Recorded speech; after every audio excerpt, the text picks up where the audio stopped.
ලංකාවේ තියෙන වටිනාම තැන් වලින් ඊටාම ඉහළ තැනක් තමයි ශ්‍රී පාද අඩවිය. මොකද මෙතෙක් විශ්ව ධාතුවේ පහළ වෙච්ච සියලුම සම්මා සම්බුදුරජාණන් වහන්සේලා වැඩම කරපු තැන. එතකොට කල්ප විනාශයෙන් පස්සේ මේ කල්පයේදී පහළ වෙච්ච බුදුරජාණන් වහන්සේලා සිව් නමයි.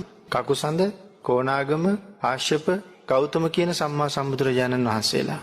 උන්වහන්සේලා සිව් නමම ඔතෙන්ට වැඩම කළා. ගෞතම බුදුරජාණන් වහන්සේගේ ශ්‍රී පාද පද්මයේ තමයි අද ඉස්මතු වෙලාම තියෙන්නේ අපි ගිහිල්ලා වන්දනා කරන්නේ. ඊට ගෞගානකට යටින් කාශ්‍යප භාග්‍යවතුන් වහන්සේගේ ශ්‍රී පාද ලාංඡනය උතන තියෙනවා.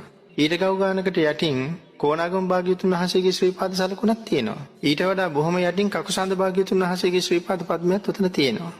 අනිත් එක තමයි ශ්‍රී පාදය කියලා කියන්නේ හරියට ලංකාවේ කේන්ද්‍රස්ථානය කියලා කිව්වොත් මං හිතනවා වැරදි නෑ කියලා. යම් කෙනෙක් මහා සමුද්‍රය හරහා ලංකාවට ළඟා වෙනවා නම් හතර පැත්තෙන් කොයි පැත්තට ආවත් මහා මුහුදට ශ්‍රී පාදේ පේනවා. ලංකාවෙත් බොහෝ ප්‍රදේශවලට ශ්‍රී පාදේ පේනවා.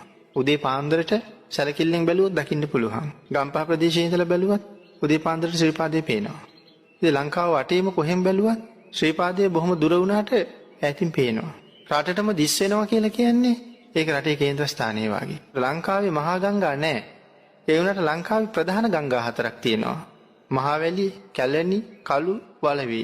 මේ ගංගා හතරම ගලන්න පටන් ගන්නේ සමනල අඩවියේ ඉඳලා.